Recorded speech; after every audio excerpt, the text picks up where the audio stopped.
안녕하십니까. 반갑습니다. 교남 김영만입니다. 천자문을 가지고 1000개의 조형을 찾아내자. 자, 기감, 회상 이렇게 돼 있죠. 자, 일반적으로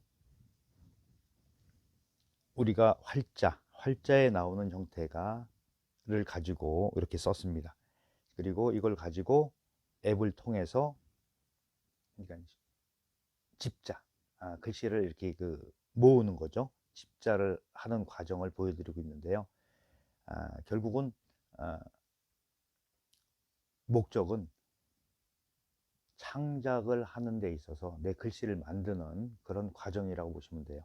여러분도 이렇게 놓고 보시고 한 번씩 써보세요. 본인들이 체본이 없이 이렇게 한번 활자를 가지고 글씨를 배운 필법을 이용해서 한 번씩 해보는 실습이 중요합니다.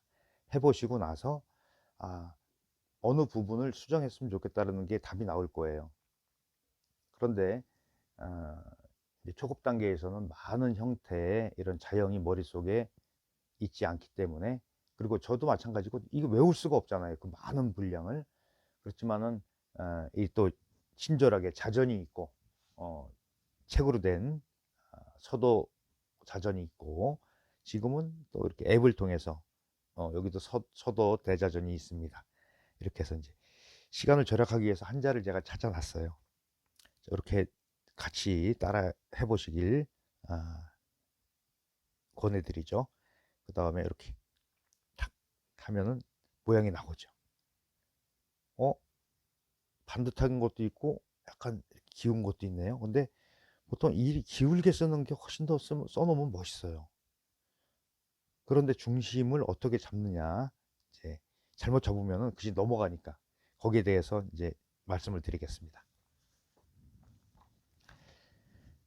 사실 이게 교육 영상 이런 거는 사실 재미는 없어요. 그렇죠?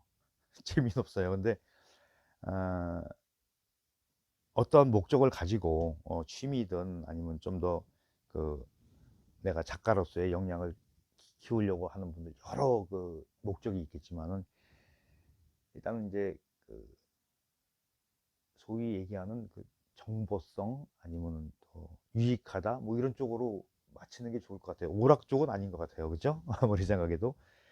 자, 일반적으로 이제 보이는 형태가, 저도 앞에 활자를 보고 썼지만은 이렇게 매산자를 굉장히 방정하게 쓴 형태가 나오죠. 매산자 길이에 따라서도 차이가 많이 나요. 느낌에. 이렇게, 그쵸? 어. 여기 보면은 보통 구양통 같은 경우는 오른쪽을 굉장히 길게 빼는 습관이 있어요. 또 이렇게 저 같은 경우는 왼쪽을 많이 빼죠. 자, 이런 스타일로 한번 해볼게요. 자, 약간 기운 스타일. 그런데 그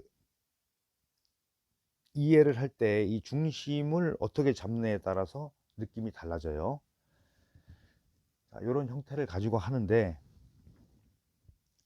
자, 이제 가운데서 살짝 기울게 나왔죠.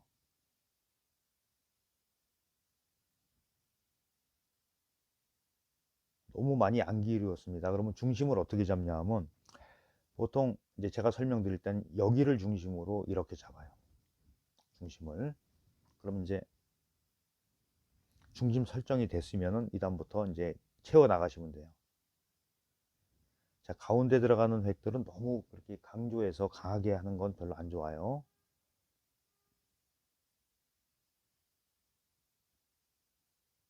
자, 이렇게 나왔죠. 중심이 이렇게 설정이 될 거예요. 그래서 왼쪽 하나, 오른쪽 하나 이렇게 채워주고, 자, 이런 형태로 쓰면은 좀 밋밋함이 많이 해소가 되겠죠. 이렇게 맞추시면 돼요. 이 중심 개념을 정확하게 알고 있으면 훨씬 더 쉽다. 그 다음에 이제 감자도 보겠습니다. 어떤 거 안 나오는 거 있죠? 저도 안 나와서 당황할 때가 많아요. 안 나오는 글자 분명히 있습니다. 그래서 앱에만 의존할 게 아니고 종이로 된 그런 자전도 가지고 계시면 훨씬 더 유용하게 활용이 되겠죠. 특별하게 모양은 없어요. 여기서는 자 이렇게 보면은 이제 그 어떤 형태를 취하냐면 자 일반적으로 우리가 획과 획을 다 붙여야 된다고 생각하지만 이렇게 그 숨통을 틔워주는 이런 부분도 있어요. 그렇죠. 이렇게 꽉 조여지는 것도 있지만은 굉장히 여유로움이 생기잖아요. 이렇게 썼을 때. 예, 리듬감도 굉장히 강하죠. 그죠? 가는 획과 굵은 획의 차이가. 예. 자, 사람도 그렇잖아요. 멋쟁이들이 있어. 그냥 집에서 한번 나오려면은 치장하는 시간이 굉장히 오래 걸려. 그러고 밖에 나오면 멋있죠. 그렇듯이 글씨도 마찬가지예요. 좀 이렇게 나는 평범하고 눈에 띄지 않는 걸 좋아해. 그러면 좀 질박하게 갈 것이고 화려한 걸 좋아하는 마음을 가진 계신 분들은 좀 화려하게 가겠죠. 자, 이렇게 해서 여러 가지 형태를 보일 수가 있는데 이 칠복 부분을 이렇게도 쓸 수가 있으니까 이걸로 한번 해볼까요? 제가 똑같이 안 쓸 겁니다. 예, 제 나름대로 해석을 다시 합니다. 여러분도 해석을 하셔야 돼요. 자, 이거 좀 한 군데만 띄워볼까요? 이렇게 숨통을 좀 튀는 역할을 한다고 그랬죠. 여기 붙이고 여기는 갈고리 달아도 돼요. 이런 형태도 가능합니다. 그러니까 이제 이렇게 양쪽으로 비교 한번 해보시면 돼요. 이제 결과물이 어떻게 나오나. 이 여기를 보면은 공통적으로 보면은 이 내려올 때 삐침을 강하게 안 해요. 예. 여기 공간까지 여기서부터 나와도 상관이 없어요. 이렇게 해서 파임을 큼직하게 해주면은 균형을 잘 맞출 수가 있어요. 자, 어떻습니까? 보시기에 좀 많은 차이가 나죠. 느낌에. 이것도 한 번에 한 획으로 이렇게 그 처리를 했고요. 점을 안 찍고 이렇게 변형을 할 수 있다.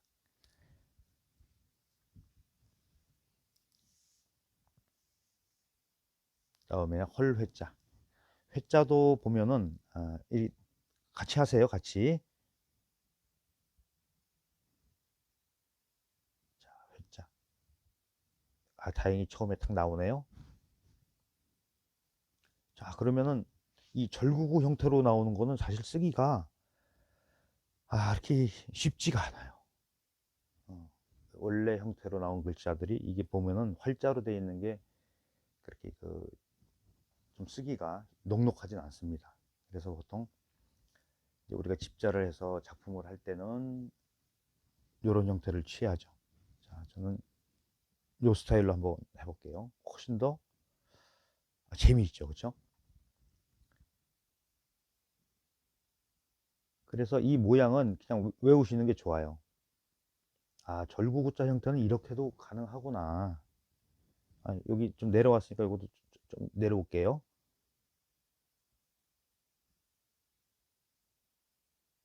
자, 이렇게 해주고. 특이한 점은 보통 이렇게 맞추는데 이거를 감싸 안았어요. 삐침이.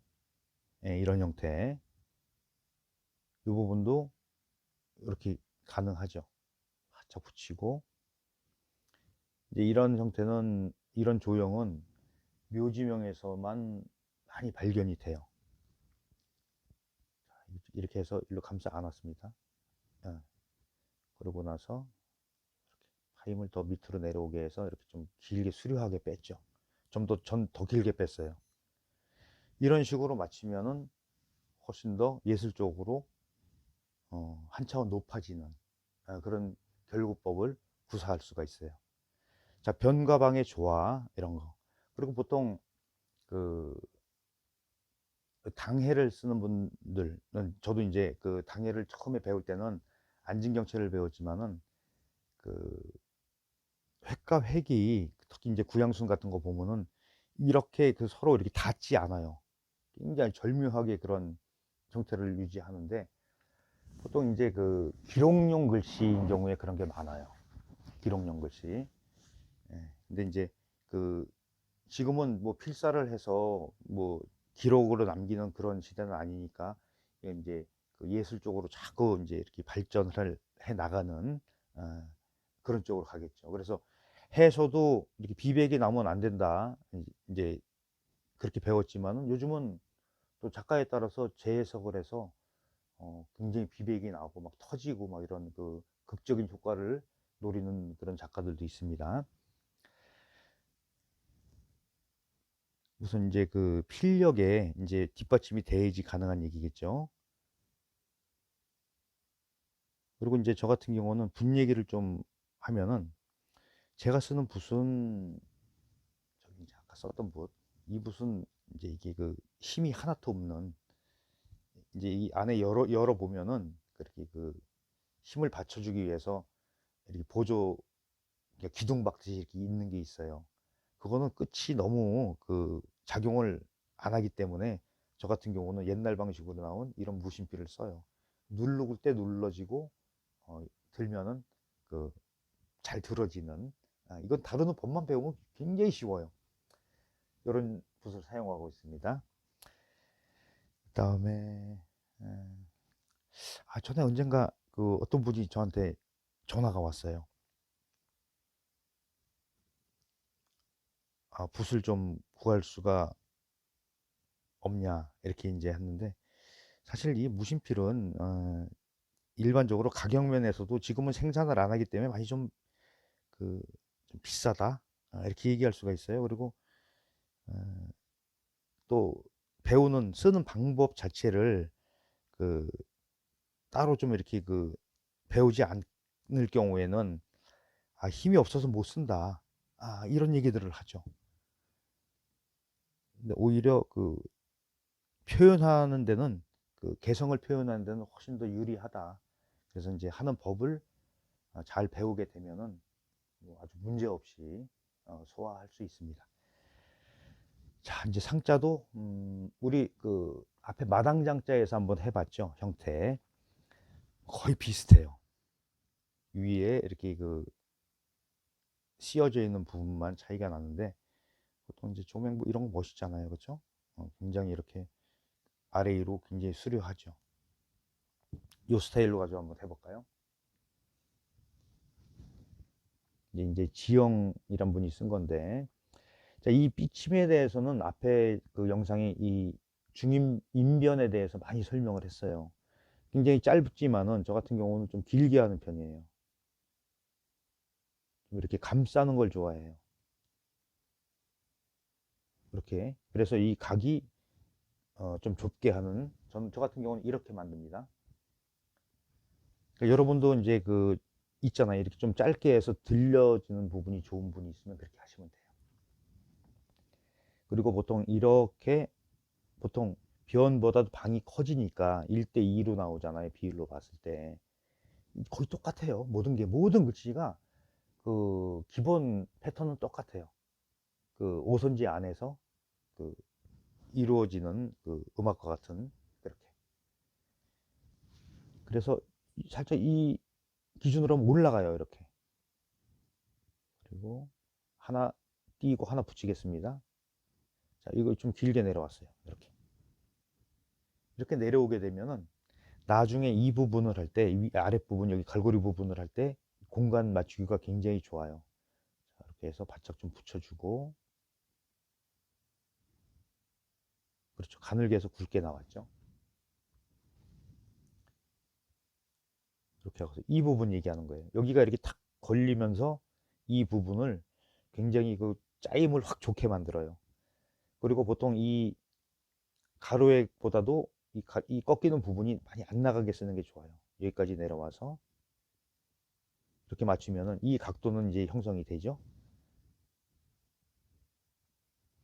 중심을 이렇게 내려가 놓고 보면은, 이렇게 보면은 중심이 이렇게 있는 거 보면은 삐침이 어느 정도 길이까지 나와야지 안정성이 있다라는 게 답이 나올 거예요. 이런 식으로 맞추시면 돼요. 그러면은, 자, 앞에 썼던 거랑 이 부분과 제가 썼던 거랑 제 해석해서 썼던 부분이랑 이 부분이랑 차이가 나죠. 그러니까 이렇게 써도 쓰면은 이 사람 걸 보고 썼다고는 안 느낄 거예요. 이런 식으로 이제 자기만의 스타일이 나오고 이런 작품을 이제 글씨를 발표를 하고 그러면은 누가 봐도 저런 형태의 글씨를 구사하는 거는 누구야 이러는 그 이제 그 수식어가 붙겠죠. 누구 글씨체. 보통 보면은 인제 그 선생님들마다 아니 작가들마다 이렇게 또 개성들이 인제 나오죠. 일정 그 중견 작가 이상 되신 분들은. 그래서 인제 누가 봐도 한눈에 '아 저거 누구 글씨야.' 이렇게 되게끔 인제 그게 인제 '누구 체야.' 이런 식으로 인제 발전을 하겠죠. 아 이렇게 그 뭘 어떤 분야든지 그 일정 수준까지 취미를 하지만은 좀 이렇게 올라가게끔 갈고 닦으면은 훨씬 더 재미가 있죠. 뭐 대부분 이제 좀 제일 좀 듣기 싫은 말이 있어요. "아 이건 뭐 먹고 살려고 하는 것도 아니고 뭐 이렇게." 그런 말은 할 필요가 있나라는 생각도 하지만은 일단은 그 이왕 하는 거 좀 잘하는 게 좋죠. 내가 이걸 가지고 업으로 삼지 않더라도 잘할 수 있게 더 깊이 있게 이렇게 그 수준을 높여가는 게 훨씬 더 좋지 않을까라는 생각을 합니다. 자, 사뭇 달라진 모습을 보일 수가 있어요. 자, 오히려 저는 이쪽 부분을 쓰는 게 더 어려울 수 있다고 생각을 해요. 왜냐하면 뭐 어떻게 뭐 물론 이 안에서 제가 쓰면서도 좀 더 그 리듬을 타고 이런 걸 하겠지만은 이건 보여드리기 위해서 이렇게 쓰는 거예요. 이렇게 활자에 나온 대로. 이런 스타일의 그러니까 자형만 글씨의 그 형태를 똑같이 이렇게 만들어 쓰지만은 이렇게 또 써 보고 이걸 가지고 다시 재해석을 해서 인제 서예술 인제 거기에 기법을 적용을 하고 이렇게 해서 좀 더 그 색을 입히고 아름답게 꾸미는 이런 작업을 하는 게 예 좋은 글씨를 쓰는 이것도 학습 방법 중에 하나라고 보시면 될 것 같아요. 자 이렇게 해서 인제 또 내자를 가지고 알아봤습니다. 그래서 인제 적용을 해서 부디 그래도 그 제 영상 보시고 좀 이렇게 참고가 되고 이렇게 같이 또 인제 앱도 찾아가면서 이렇게 하는 과정. 일단 뭐 시간 잘 가고 좋잖아요, 재미있고. 좀 유익한 영상이 되기를 바랍니다. 그래서 오늘도 내자 알아봤습니다. 그리고 인제 처음 보시는 분들 구독, 좋아요, 알림 설정 부탁드리겠습니다. 다음 영상에서 찾아뵙겠습니다.